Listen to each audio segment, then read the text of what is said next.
देखिए आप हमारा बजानी बहुत सीमा से आगे हम भाभी के मना रहे थी और ये डांस कर सुनिए हाल आपको ऐसे काम करते हैं। ये बाकी मेरे बाप को दिया हुआ है क्योंकि बाकी आप नहीं दिए हुए हैं।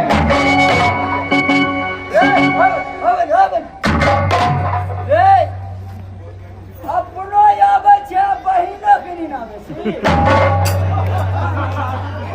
चलो की दोस्त ये बाबा के की कहै छी भाई हमर भाई लगे चलो बड़का भाई हां बड़का भैया है का हम ओकर पौना लगवा हां ए अच्छा महफिल में लाज ने भैया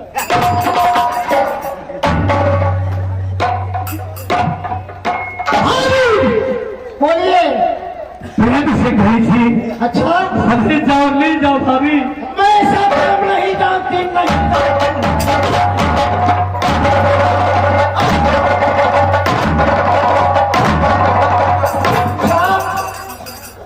नहीं ये उदय वैसे सुनने वाले नहीं है। चारे वाला तूने क्या किया मेरे साथ?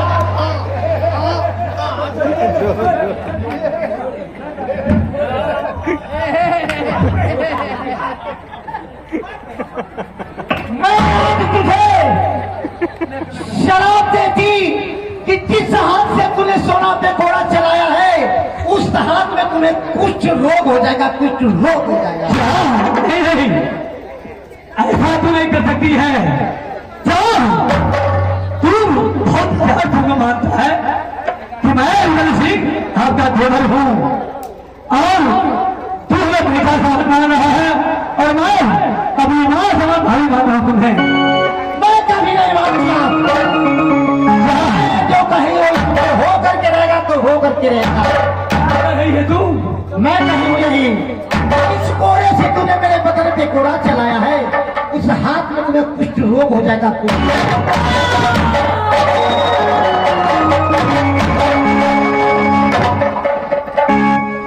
ये बारह है अच्छा रमा दीदी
देखा क्या भाई जंगी महाराज कितना बड़ा गलती किया। भाभी माँ के समान होती है इसलिए हाथ नहीं उठाना चाहिए। सही बात है और इसलिए हाथ उठाया तो हमें तुम्हें बोलने की कोई मतलब नहीं था। कोई मतलब नहीं इसको आपस के मामला था इसलिए कहा जाता है क्या कि जैसे करेगी सब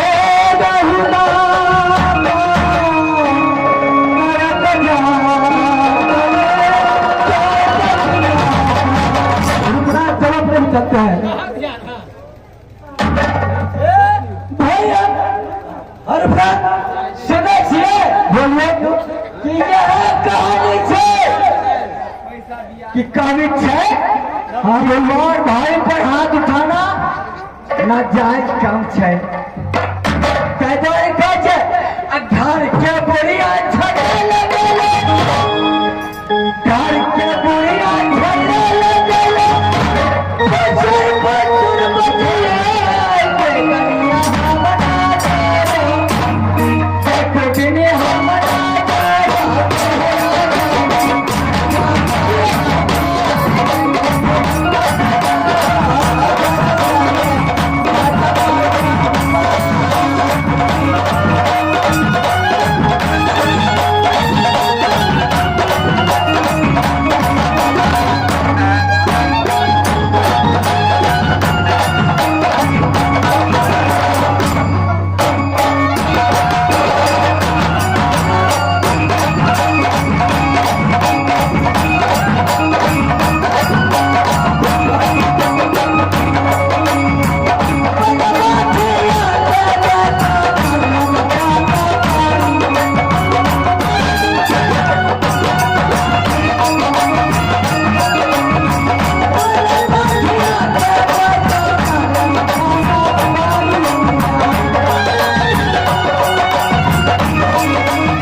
खुशी हो मंगल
करता हूँ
मैं किससे कहूं जुग जुग जियो लाख बरस, जैसे नींद बहे गंगा की उस उम्र में एक बार भी। पिताजी, जब मैं पाठशाला से आ रहा था मधुपुर कॉलेज से, क्यों नहीं, तो मुझे याद आ गया जो मैं पिताजी को पढ़ने को पास जाऊंगा और पिताजी से मैं कुछ आशीर्वाद लूंगा, जो कि पिताजी से मैं समय लूंगा। हेलो, जो पिताजी मुझे थोड़ा देर कुछ खेलने धुलने का समय दीजिए। अच्छा, क्या खेलने धुपने के लिए जाएगा? कौन है पिताजी? और पिताजी, मैं यहाँ से चलता हूँ खेलने धुलने के लिए। मैं स्कूल से चले आए और मन से आशीर्वाद दे दीजिए मुझे।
दुष्ट हमको